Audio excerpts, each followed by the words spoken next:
कल जो हमारा टॉपिक था वो था कि बहुपद का जो है आप शून्य किस प्रकार से निकालेंगे। और आज जो हमारा टॉपिक रहेगा वो रहेगा कि हमारे पास शून्यकों की संख्या दी रहेगी या शून्य दिए रहेंगे, उससे जो है आप किस प्रकार से जो है बहुपद का निर्माण करेंगे। तो चलिए इस वीडियो में आगे बढ़ते हैं।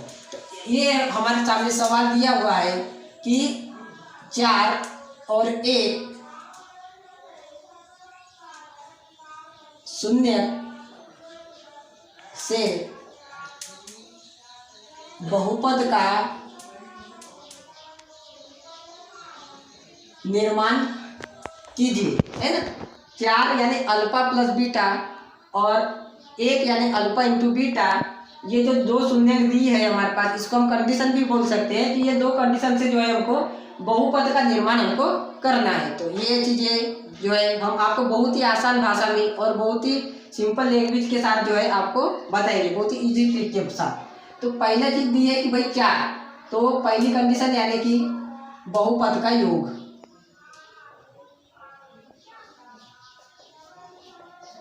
जो होता है अल्फा प्लस बीटा बराबर माइनस बी अपॉन में ए।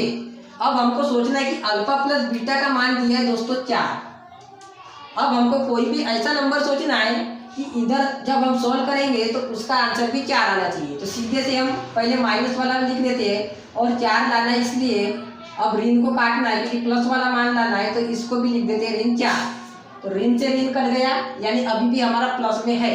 अब 4 लाने के लिए जो है हम यहाँ पे लिख देते हैं 1। तो अगर हम 1 से 4 में भाग देंगे तो 4 बार देना पड़ेगा। तो इस प्रकार से हम देखा कि बहुत ही आसान सी ट्रिक के साथ जो है हमने ये वाला हमने सॉल्व कर दिया कि ये ऋण से ऋण कर गया, ये बचा 4/1 यानी बराबर आ गया हमारे पास 4 बराबर 4। तो ये चीज जो है आशा करता हूँ कि ये जो है इसमें आपको कोई भी दिक्कत नहीं हुई होगी और बहुत ही आसान तरीके से आपको समझ में भी आ गया होगा। दूसरी चीज हम लेके चले कि बहुपद का गुणनफल जो होता है अल्फा इंटू बीटा बराबर सी अपॉन में ए।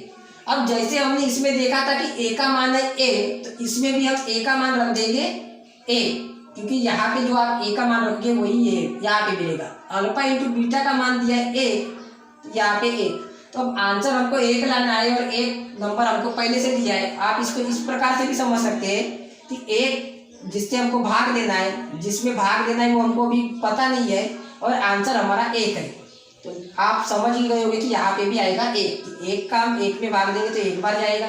तो यहाँ पे भी लिख दी हमने 1, तो ये भी हमारा सोल्व हो गया। 1 बराबर 1। इस प्रकार से आपने देखा कि बहुत ही आसान तरीके से जो है आप इस प्रकार के गणित अगर आते हैं तो उसको आप बना सकते हैं, इसमें किसी भी प्रकार के डरने की बात नहीं है। अब इससे हमने देखा कि ए बराबर जो आया हमारे पास 1 रखे थे, बी बराबर जो है ऋण 4 रखा और सी बराबर जो है हमने 1 रखा। तो वही जो मानक समीकरण है ax² bx प्लस सी बराबर 0, ये द्विघात वाला है मानक समीकरण। अब इसमें हमने आंसर में रख दिया मान 1, बी का मान 4, सी का। तो इस प्रकार से जो हमारा नया समीकरण निकल के आएगा x का वर्ग 4x धन 1 बराबर 0। इस प्रकार से जो है आपको अगर लॉन्ग टाइम में अगर ये 4 नंबर वाला गणित आता है तो एज आपको इस प्रकार से बनाना है। और जो भी कंपटीशन की एग्जाम की तैयारी कर रहा है, जैसे एमपी बोर्ड हो गया या वर्ग 1 या वर्ग 2 की, तो इस प्रकार से जो है आपको देख लेना है, जिसमें जो है आपके टाइम की भी बचत होगी और बहुत ही आसान तरीके से जो है आपका प्रॉब्लम भी सॉल्व हो जाएगी। इस प्रकार से आपने देखा इसके पहले वाले सवाल में कि शून्यकों से जो है बहुपद का निर्माण किस प्रकार से हम करेंगे। आशा करता हूँ कि आपको जो है बहुत ही आसान से समझ में आपके साथ आ गया होगा समझ में। अब हमारे पास जो है और हम थोड़ी एक्सरसाइज करते हुए सवाल ये कि कर्मी 2 और 1/3, कर्मी 2 यानी कि अल्फा प्लस बीटा बहुपद का योग और 1/3 यानी कि बहुपद का गुणनफल, जिसको हम बोलते हैं अल्फा इंटू बीटा, अल्फा गुना बीटा। तो उससे शून्य से बहुपद का निर्माण करना है। ये जो दो चीज़ दी है वो अल्फा और बीटा दिया है। तो पहली वाली कि बहुपद का योग, बहुपद का योग अल्फा प्लस बीटा बराबर -b/a 1, इसका मान दिया है करनी 2 धन 1/3। अब इसको लेके चलना है हमें। अब लाना है हमें करनी 2, तो करनी 2 लाने के लिए हमको देखना पड़ेगा, इतना दिया है ना कि अल्फा प्लस बीटा का मान दिया है करनी 2, तो करनी 2 लाना है और इधर से भी हमको हल कर दिया है, तो इसका लिख दिया हमने माइनस वाला। अब चूंकि पहले वाले से चीज़ें जो है थोड़ी कॉम्प्लिकेटेड दिखेगी आपको, तो आप अब दूसरे वाले पे आ जाइए कि 1/3 दिया है जो होता है C/A, यानी कि बहुपद का गुणनफल। तो इससे आपको पता चल जाएगा कि A का मान जो है वो 3 है, तो इस A के मान में भी हमको रख देना है 3। अब इस 3 को काटने के लिए हमारे पास यहाँ पे 3 होना और करनी 2 आंसर लाना है, तो यहाँ पे लिख दिया हमने करनी 2। इस प्रकार से जो है हमने कुछ किए ही नहीं, सिर्फ पहले वाले से ही जो दूसरा वाला हमारे पास दिया था गुणनफल, उसी के आधार पे हमने मान रख दिए। तो ये आ गया आपका करनी 2, इधर पे आ गया करनी 2। आशा करता हूँ कि आपको जो है ये समझ में आ गई होगी चीज़ें कि क्या हुआ है। देखिए अब उसी प्रकार से जो है हम दूसरे वाले को देखें, बहुपद का गुणनफल अल्फा गुना बीटा बराबर C/A। इसमें क्या है कि 1/3 दिया है, इसका 1/3। ये चीज़ जो है बहुत ही आसान थी। इससे हमारे पास मान जो निकल के आए, A बराबर निकल के आया 3, B बराबर आ गया ऋण 3 करनी 2 और C बराबर 1। ये चीज़ समझ में अगर ना आई हो तो सबसे पहले इसको देख ले कि C/A यानी कि 1/3, A का मान हो गया 3, C का हो गया 1, तो A का मान हमको यहाँ पे भी हमने 3 रख दिए। अब 3 को हमको काटना है और प्लस वाला मान चाहिए, और सूत्र का पहले से एक ऋण है, तो एक ऋण 3 वाला लिख दिए और करनी 2 आंसर लाना है, तो करनी 2 लिख दिए। अब इससे जो है हम एक समीकरण बना लेते हैं। इसमें रखेंगे अगर हम ABC के मान, तो A का मान 3 यानी 3x का वर्ग, B का मान माइनस में तो ऋण 3 करनी 2x धन C का मान 1 बराबर 0। तो इस प्रकार से जो है आपका ये दूसरा गणित भी सॉल्व होता है। इस प्रकार से जो है आपको शून्य से बहुपद का निर्माण करना है। तो आपने इसके पिछले वाले गणित में देखा होगा कि शून्य से हम जो है किस प्रकार से बहुपद का निर्माण करेंगे। तो अब तीसरी चीज़ जो हमारे पास निकल के आती है कि बहुपद का हम भाग किस प्रकार से देंगे। तो हमारे सामने जो सवाल दिया है x + 2 से 2x² + 3x + 1 को डिवाइड करना है हमें, है ना। तो इसको जो है डिवाइड करना है इससे, इसे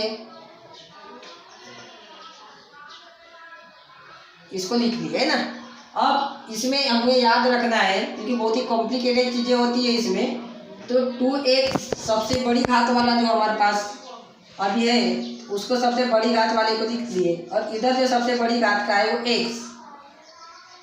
इस प्रकार के गणित में हमको देखना है कि भाग वाले गणित में जो है घातें घटती है, यानी हमको घटाना है घात को। तो 2 घात में से 1 घात घट गई तो बच गई 1 घात, यानी x और 2।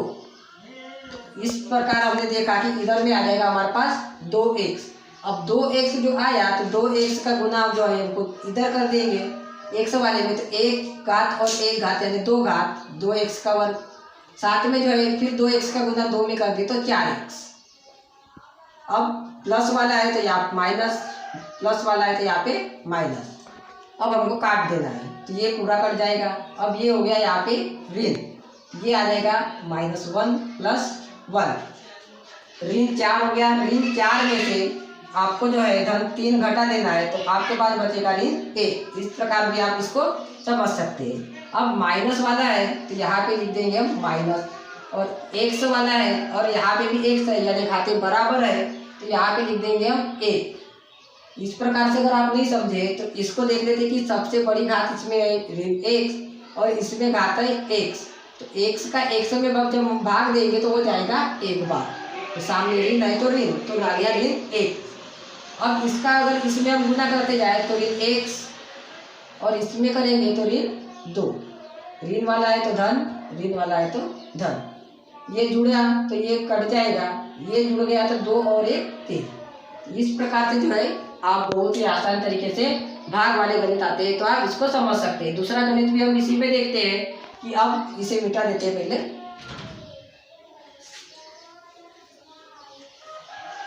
कि दूसरा गणित हमारे पास दिया है कि -2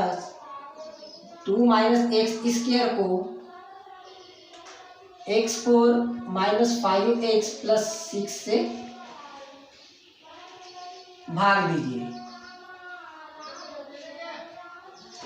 अब इसमें आप देख रहे होंगे कि पहले जो है अचर पद दे दिया है और चर पद बाद में है, तो इसको हमको सही कर लेना है भाग देने वाले में। तो इसको हम इस प्रकार से लिख लेंगे और जो चीज़ हमारे पास जैसी दी हुई है उसको इस प्रकार से लिख देना है। अब पुनः जो हमको यहाँ पे क्या आएगा, उसके लिए x पे 4 और इधर है x पे 2 की घात। तो 4 की घात में से 2 घात घट गई तो बच गई 2 की घात, और ऋण वाला है 1 तो ऋण वाला सामने, तो ये आ गया ऋण x का वर्ग। अब इसका गुना करेंगे इसमें तो ये आ जाएगा हमारे पास x पे 4 की घात, फिर इसमें करेंगे तो ऋण 2x। अब देखिए कि 2 की घात वाला यहाँ पे कोई भी दूसरा नहीं है, तो इसको जो है हम साइड में लिख देंगे। समान घात वाले को जो है इस तरह के गणित में समान घात के नीचे लिखा जाता है। अगर कोई नहीं मिल रहा है तो उसको इस प्रकार से जो है साइड में लिख देना है। अब चूंकि ये प्लस वाला है तो यहाँ पे आ जाएगा माइनस, ये माइनस वाला है तो ये आ जाएगा प्लस। ये पूरी तरीके से कट गया। अब यहाँ पे 2 की घात वाला कोई नहीं है और 2 की घात वाला एक हमारे पास अलग से बचा हुआ है, इसलिए वो सबसे बड़ा हुआ, उसको प्लस वाले के साथ में जो है हमको सामने ला देना है और जो चीज़ बची हुई है उसको लिख देना है। अब इस प्रकार से जब हमने लिख दिया तो पुनः हम देखेंगे कि ये आ गया 2x और इधर आ गया हमारे पास ऋण 2x। तो ये 2x वाले से जो है 2x पूरी तरीके से कट गया तो बचा हमारे पास ऋण 2, है ना, कि 2x² में से x² को हमने काट दिए तो ऋण 2 बचा। तो यहाँ पे हम लिख देंगे ऋण 2। अब ऋण 2 का गुना इसमें किए तो प्लस वाला आ गया, ऋण धन गुना करेंगे तो 2 की घात और 2 का, तो इस प्रकार से आ जाएगा। अब 2 गुना 2 करेंगे तो 4 और अचर पद तो ये आ जाएगा ऋण 4। ये प्लस वाला है तो माइनस, माइनस वाला है तो प्लस, ये पूरी तरीके से कट गया। ऋण 5x, अब ये प्लस हो गया तो 4 और 6 10 हो गया।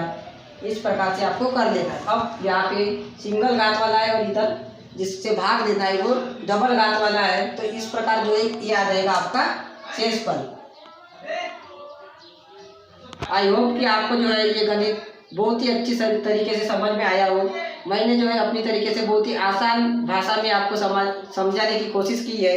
अगर आपको बहुपद से अगर कोई भी समस्या है या बहुपद को हल करते समय आपसे अगर कोई भी दिक्कत आती है तो आप जो है इस वीडियो के अंत में मुझे आप कमेंट कर सकते हैं। और अगर ये मेरी वीडियो आपको थोड़ी भी हेल्पफुल लगी हो तो मेरे इस चैनल बालाघाटी एजुकेशन को लाइक, शेयर और सब्सक्राइब जरूर कीजिएगा। धन्यवाद।